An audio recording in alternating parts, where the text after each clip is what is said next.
My name's Steve Millies. I'm professor of public theology and a member of the faculty here at Catholic Theological Union in Chicago's beautiful Hyde Park neighborhood, where I'm also the director of the Bernardin Center, an academic center that Chicago's Cardinal Bernardin asked Catholic Theological Union to have shortly before he died in 1996. I'm also very proud to have with me today my very good friend, Father Michael Place, who was research theologian and an assistant to Cardinal Bernardin throughout Cardinal Bernardin's ministry from 1983 until 1996.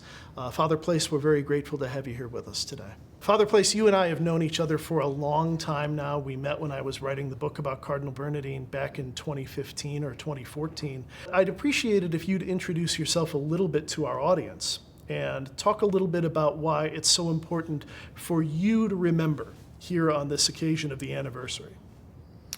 I was privileged to be invited by then Archbishop Bernardin to be Dean of the Athenaeum of Ohio in Cincinnati, and went in '81, and in a rather short period of time, besides our professional working, he chancellor of the seminary and ministry center, we clicked intellectually and ecclesially. And so when my term was up, he invited me back home, and I spent from '84 till the Cardinal's passing working directly for and with him as theologian and counsel. And one of the portfolios, which I carried along with a bunch of other people, was the work on the consistent ethic of life. So it's been a passion, a privilege to walk with him as the concept evolved and was applied. I know at the beginning, when I made the introduction, I talked a little bit about what the consistent ethic of life is. But you are one of the creators, theologically. You brought a lot of inspiration to the way that Cardinal Bernardin presented the consistent ethic to the world. Why don't you define it for us? The consistent ethic of life is an invitation to the community of faith. It's very much an ecclesial endeavor. To move from a reactive posture in the civil sphere of reacting against to having a way of thinking about the construction of personal and social life journeys that had a cohesiveness to it, but yet the resiliency to address specific issues within their own analytical categories. And in doing that, to be moving the conversation in a positive direction. You've said to me before that it's impossible to separate the consistent ethic of life from the rest of the Bernardin corpus, that it's the heart of Cardinal Bernardin's ministry and message. You cannot understand Cardinal Bernardin if you don't have two things in mind. One, he had experienced a personal conversion and personal relationship with Jesus Christ, which he maintained with the discipline he did everything else. That hour in the morning that he had that was given to the Lord, and what sustained him in the adversity. And then secondly, that he was a person of the Second Vatican Council, and in particular, the application of the council to everyday life, that it was not just a gathering of several thousand bishops, but it was an experience that was supposed to transform the family of faith. And his service as bishop was about bringing the council alive, and an understanding of, in the American context, what that means for how we operate in the public square. The center of the consistent ethic and the center of Cardinal Bernardin's ministry was not just the transformed life of an abstract believer, but the way in which he bore witness to these things was evidence of the transformation in him, of a real conversion. He took seriously the council's insight of what happens in baptism. That by the virtue of baptism, one is called to take on the responsibility of the church to proclaim the word and to bring sanctification, and then to work to build the kingdom of God in our midst. That by virtue of baptism, each believer is called to be a transformative agent. And that in this time that we live in, where we have the vote, where we have literacy, where we go into workplaces, where we have so much personal power, and even now more today, social media, internet, we all have so much personal power to be some kind of an influence, some kind of, you might say, salt of the earth, Yes. some sort of light for the world. It seems important to have a framework. It seems important to have a set of tools that can help us think about how can I live my life as a faithful person, as a person of faith, against these challenging issues that we encounter. He was taking on a new responsibility within the conference, a conference which he helped create. This is the National Conference of Catholic Bishops at that yes. time. And he had a vision of how, the question was, how can this advocacy around the cause of life, how can the engagement of the National Conference in empowering believers as electors, how can that be done in a, to his mind, a more effective way, a way that was more transparently conciliar? And the answer was consistent ethic of life. Yeah. I think there's one more thing here too, if I can try to name it, and it is also a way of empowering the voter, empowering the citizen, empowering the elector to make effective change. Cardinal was a Southern gentleman. He integrated a cultural style into an understanding of what it is to be a good human person. So okay, so we've talked here about the way in which the consistent ethic of life certainly came from Cardinal Bernardin. I often say when I teach about this that Father Brian Hare is the most important Roman Catholic of the 20th century whose name most people don't know. Right. Can you say a little bit more about why you're agreeing? Well, Father Hare contributed to the construction of what came to be the social policy dimension of the conference, and brought to that work a acute analytic skill and a commitment which he and the Cardinal shared to the vision of Gaudium et Spes, the church in the modern world.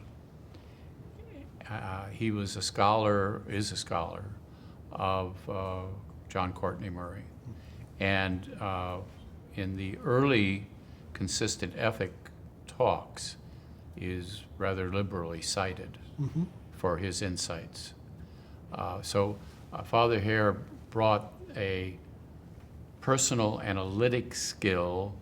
He brought a sociological understanding with a theological perspective that comes from Courtney Murray's combination of policy and theology. And then was invited to be the chief staff person for the development of the Pastoral on War and Peace. So, but I want to say he met Bernardin, then Bishop Bernardin, when Bishop Bernardin was the general secretary of the conference in the late 1960s and early 1970s. And these were in days immediately leading up to the Supreme Court's Roe versus Wade Yes. decision in 1973. But I want to note it that way because I also want to raise a contrast with the other terminology that's very common here, the seamless garment. I wonder how you feel about that. Do you have a preference in the terminology or a thought about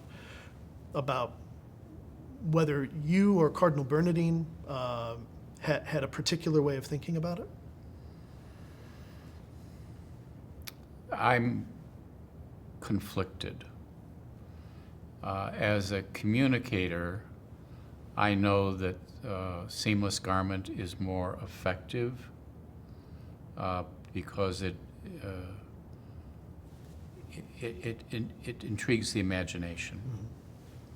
but it is, on the other hand, as a tool of analysis, it's ineffective. Why?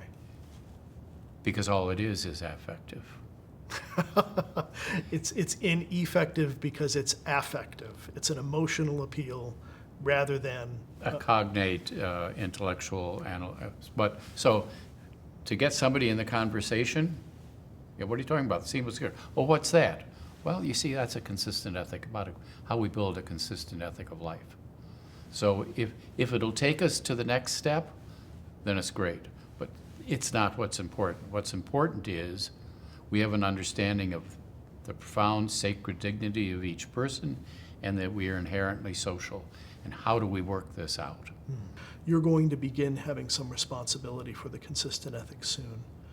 But talk a little bit, looking back from your first engagement with the consistent ethic of life, talk a little bit about the relationship between the pastoral and the Gannon lecture. The focus became the elan of consistent ethic.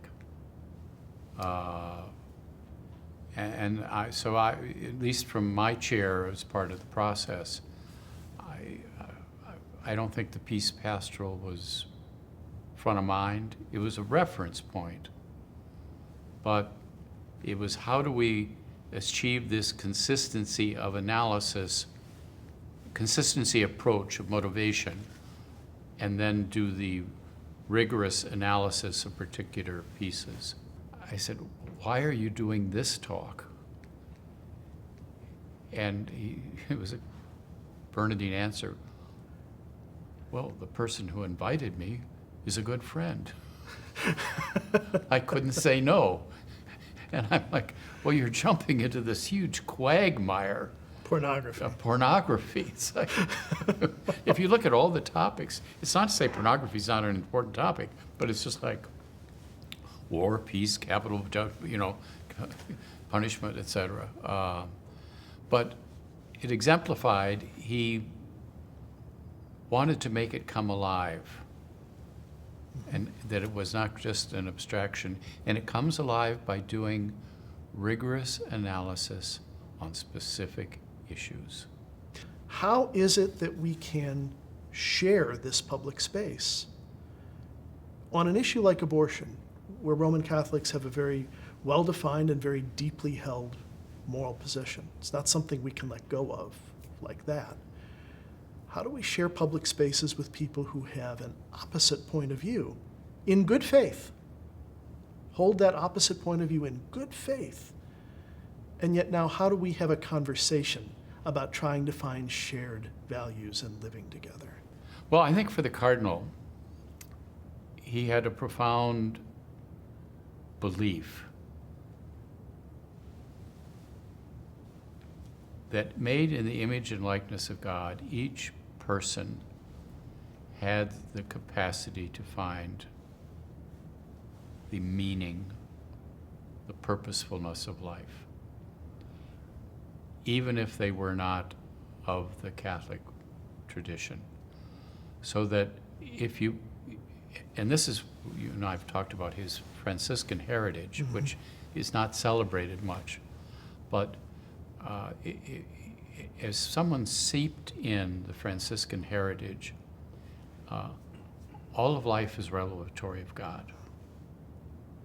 And all of life and nature are interconnected by God's creative love. So if you believe that God is in and through, Manly Hopkins, shot through with the grandeur of God, if you believe God's always there, then you don't have to impose. You help open up. You help discover not something sectarian. We're just discovering what's there, which is the wonder of God and God's purpose. The goodness that was always the innate goodness, which is God's creation, because creation is fundamentally good. The Catholic vision of creation is one that acknowledges that sin has occurred, but creation is not destroyed. Right. The beauty of God is what we are called to reflect. and to enable, to celebrate. So it's in a way, it's Paul in the Acropolis, the God unnamed. So if you believe that, well, then I can have a conversation with any person, and if the commitment, all is needed is the commitment to try and find what's good and holy and right. Can you talk a little bit, are you comfortable talking a little bit about whether he was frustrated by the way the consistent ethic was received? Well, I'm comfortable talking about it because he talked about it. He's very frustrated. And was particularly frustrated by those in public who, one of his, the quote would be, they should know better. If Cardinal Bernardin could sit down to it with us today, knowing that he can't, the pastor that he was, the natural theologian that he was, the thinker that he was, what leaps to your mind when I think about how to approach these questions in the wake of the Supreme Court's Dobbs decision, or how to approach the questions that arise, the difficult both interreligious and geopolitical questions relating to the war in the Middle East? All of these things that call to mind the things that were so important and such a part of Cardinal Bernardin's ministry. I find myself asking all the time now, what would his advice be? Having his first and only time in the Holy Land was the trip, the March of 95. March 95, the Jewish Catholic pilgrimage, and to have traveled into Gaza City. One of the spots that we traveled to was the Mount of Beatitudes. And his homily was, the theme was peace. And after Mass, he looked at me and said, I now understand the Beatitudes as I never did before, standing here where he stood. And if only the world could see what he saw here. And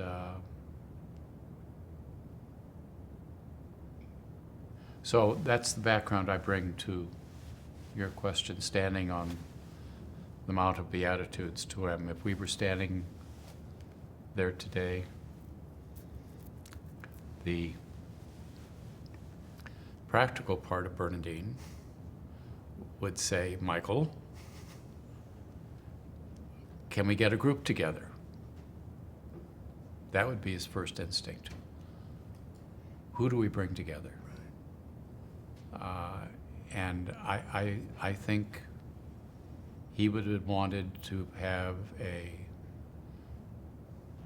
bring his Jewish friends and his Muslim friends and other friends together to make a statement to the world about what he saw on the Mount of Beatitudes. Together. Which takes us where it begins. You have to prize dignity, the dignity of each person, and that we are gathered together as a family. The solidarity of the human experience, made in the image and likeness of God. And he had such, even, I remember the day we sat and watched the television in his private conference room of the feed from Cincinnati with the Cook announcement.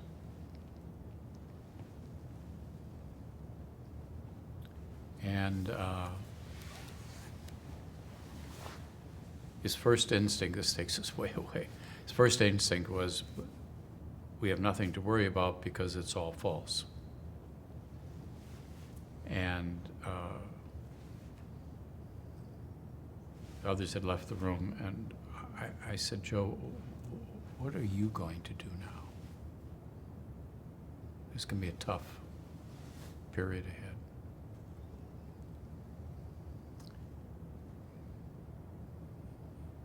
He said two things. I'm going to go down and talk to the press, because we have to tell our story.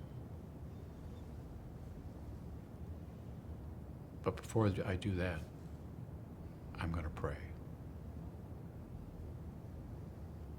Because I know Jesus will not leave me alone. And that sense of confidence that came from his relationship with Jesus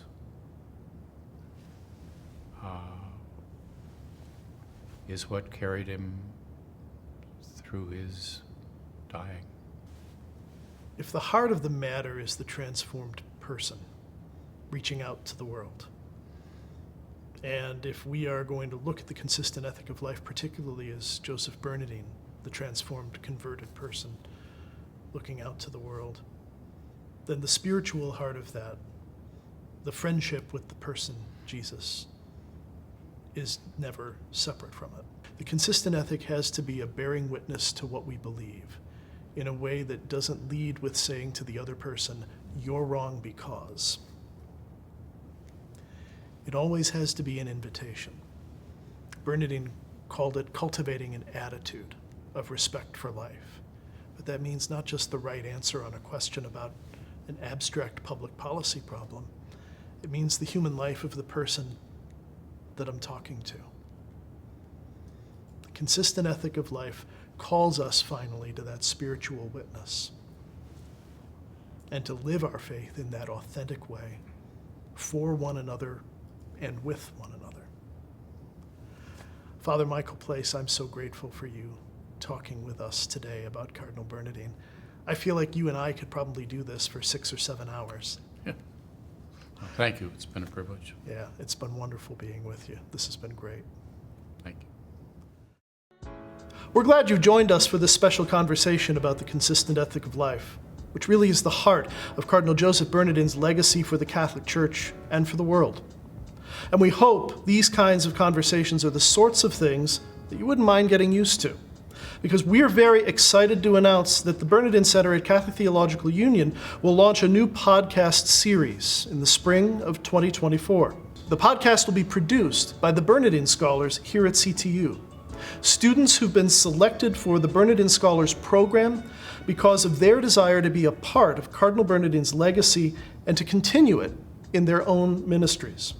When Cardinal Bernardin's assistants prepared a text for him, he always gave the text a final edit. Bernardin was a careful writer, a careful speaker, and he always wanted to say things in the most precise, most charitable way. One of his assistants put it this way: he called Cardinal Bernardin's final edit the text's trip to the department of nuance.